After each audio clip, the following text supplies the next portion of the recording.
പലരെയും അലട്ടുന്ന ജീവിതശൈലി പാരമ്പര്യ രോഗമാണ് പ്രമേഹം അഥവാ ഡയബറ്റിസ് എന്നത്. പണ്ടെല്ലാം പ്രായമായവർക്കാണ് ഈ പ്രശ്നം ഉണ്ടായിരുന്നതെങ്കിൽ ഇന്നത്തെ കാലത്ത് ചെറുപ്പക്കാരിലും എന്തിന് കുട്ടികളിൽ പോലും ഈ പ്രശ്നം ഉണ്ടെന്നതാണ് സത്യം. പാരമ്പര്യവും ഭക്ഷണവും ജീവിതശൈലികളും ഇതിന് പ്രധാന കാരണങ്ങളായി മാറുന്നുണ്ട്. പാരമ്പര്യം നമുക്ക് നിയന്ത്രിക്കുവാൻ പറ്റാത്ത കാര്യമാണെങ്കിൽ ബാക്കിയുള്ളവ നമുക്ക് നിയന്ത്രിക്കുവാൻ സാധിക്കുന്ന കാര്യങ്ങൾ തന്നെയാണ്. ഇങ്ങനെയുള്ളവർ ചെയ്യേണ്ട കാര്യങ്ങൾ എന്തൊക്കെയാണെന്ന് പറയും. ഡയറ്റ് പ്രധാനപ്പെട്ടതാണ്. പച്ചക്കറികളും പഴങ്ങളും കഴിക്കാം. പഴം ജ്യൂസായി കുടിക്കരുത്. ഇത് പഴമായി തന്നെ അങ്ങനെ തന്നെ കഴിക്കുക. അതുപോലെ തവിട് കളയാത്ത ധാന്യങ്ങൾ കഴിക്കാം. രാഗി, ചോളം, തിന എന്നിവയെല്ലാം നല്ലതാണ്.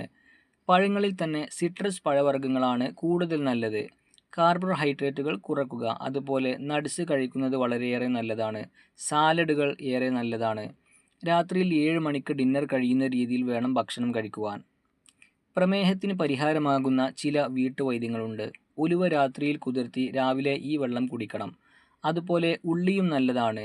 നെല്ലിക്ക ഏറെ നല്ലതാണ്. ഇത് പച്ചക്ക് കഴിക്കാം. ഇത് തനിയെ കഴിക്കുവാൻ മടിയാണെങ്കിൽ ഇത് അരച്ച് വെള്ളം ചേർത്ത് അതിൽ മഞ്ഞൾ ചേർത്ത് കഴിക്കാം.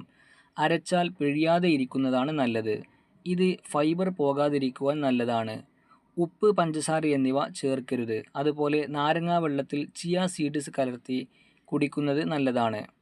തുളസി, ഇഞ്ചി, കറുവാപ്പട്ട എന്നിവ ചേർത്ത് വെള്ളം തിളപ്പിച്ചു കുടിക്കുന്നതും നല്ലതാണ്. യോഗ പോസുകൾ പരീക്ഷിക്കുന്നത് വളരെയേറെ നല്ലതായിരിക്കും. വക്രാസനം, അർദ്ധ മത്സ്യാസനം പോലെയുള്ളവ ചെയ്യുന്നതും ഏറെ നല്ലതാണ്.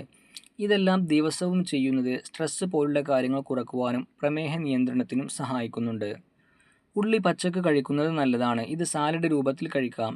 സവാളയും ചെറിയ ഉള്ളിയുമെല്ലാം തന്നെ ഗുണം നൽകുന്നവയാണ്. ഇത് പച്ചക്ക് കഴിക്കുന്നതാണ് നല്ലത്. തക്കാളി അരിഞ്ഞിട്ട് കുരുമുളകും നാരങ്ങാനീരും എല്ലാം ചേർത്ത് കഴിക്കാം. ഇതേറെ ഗുണം നൽകും. ഉള്ളിയിലെ ഫൈബറുകൾ ഏറെ ഗുണം നൽകും.